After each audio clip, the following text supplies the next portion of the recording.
মাশাআল্লাহ, দুজনকেই কিন্তু অনেক সুন্দর লাগছে। একদম সাজুগুজু করে আঙ্গুল তুলে কাবার সামনে নিয়ে ছবিগুলো তুলেছে। আজকালকার যুগের বাচ্চাদেরকে কোনো কিছুই বলে দিতে হয় না, ওরা সারাদিন কার্টুন, টিভিতে, মোবাইলে এগুলো দেখে অনেক কিছুই শিখে যায় যে কিভাবে ছবি তুললে সুন্দর লাগবে।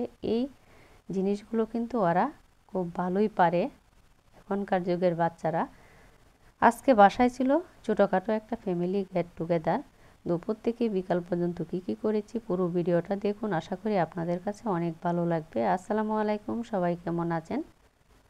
আমাদের আজকে রেস্টুরেন্টে গিয়ে খাবার খাওয়ার কথা ছিল, কিন্তু ছোটো বাচ্চা থাকার কারণে আমাদের সিদ্ধান্তটা পরিবর্তন করে ফেলি। কারণ বাচ্চা নিয়ে রেস্টুরেন্টে যাওয়াটা আসলে অনেক বড় একটা বোকামি। বাচ্চাকে মনে হয় কষ্ট দেওয়া, আর বাচ্চার মা তো খেতেই পারে না, বরঞ্চ আরও অনেক কষ্ট পায় যে বাচ্চাকে নিয়ে গেলাম, বাচ্চাটাও কান্নাকাটি করছে, আমিও ঠিক মতো খেতে পারলাম না। সেজন্য ছোটো বাচ্চা নিয়ে আসলে রেস্টুরেন্টে না যাওয়াই ভালো। আশেপাশে যে মানুষগুলো থাকে ওরাও অনেক বিরক্ত হয়ে যায়।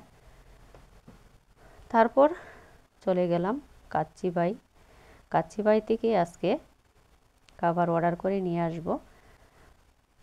বাসায় যত মেহমানই আসুক না কেন, আমি কিন্তু সবসময় নিজের হাতেই সব কিছু করার চেষ্টা করি। তবে মাঝে মাঝে এরকম আয়োজন কিন্তু যে বাহির থেকে খাবে সবাই মিলে, এটা কিন্তু ভালোই লাগে, নিজেদেরও কষ্টটা অনেকটাই কমে যায়। বাসায় যখন মেহমান দাওয়াত করা হয়, আপনার এক সপ্তাহ আগে থেকেই কিন্তু মেহমানদারি চালু করতে হয়। কিভাবে যে বাজার করা, সব কিছু গুছিয়ে তারপর রান্না, মশলাপাতি সব কিছু মিলে অনেকটা একটা সপ্তাহই কিন্তু আপনার পুরা চলে যায়। আর রেস্টুরেন্ট থেকে আনলে শুধু একটু টাকার পরিমাণটাই বেশি লাগে, তবে শান্তি কিন্তু অনেক পাওয়া যায়। রান্না বাড়ার ঝামেলা নেই, খাবারের ধোয়াধুয়ির ঝামেলা নেই। তারপর খাবারগুলো অর্ডার দিয়ে আমরা বাসায় নিয়ে আসলাম। এখানে সবাই মিলে খাচ্ছে।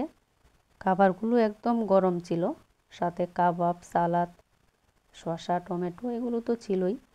খাবারগুলো বাচ্চারা কিন্তু এক প্যাকেট খেতে পারে না, ওরা কিন্তু অর্ধেক প্যাকেটই খেয়ে রেখে দেয়। আর বিরিয়ানি আসলে এমন একটা জিনিস, এটা কিন্তু খুব বেশি খাওয়াও যায় না। তারপর সবাই মিলে খাবারগুলো খেলাম, আলহামদুলিল্লাহ অনেক মজা ছিল। তারপর মিষ্টির আয়োজন বিকালবেলা করা হচ্ছে। মেহমানরা যখন বাসায় আসে মিষ্টি ছাড়া কিন্তু কেউ আসে না, এটা আমরা বাঙালিদের একটা ট্রেডিশন হয়ে গিয়েছে, মিষ্টি ছাড়া কোথাও যাওয়া যাবে না। তবে মিষ্টি জিনিসটা কিন্তু আসলে শরীরের জন্য খুব ভালো না, যদিও আমরা খাই, যেহেতু আমরাও গেলে তো এগুলোই করি, যখন যার বাসায় যাই মিষ্টি ছাড়া কিন্তু যেতে পারি না। তারপর মিষ্টি খাওয়া দাওয়া এখানে হয়েছে, বাচ্চারাও হই হুল্লা করছে। আজকের দিনটা ভালোই কেটেছে আলহামদুলিল্লাহ। সবাই বসে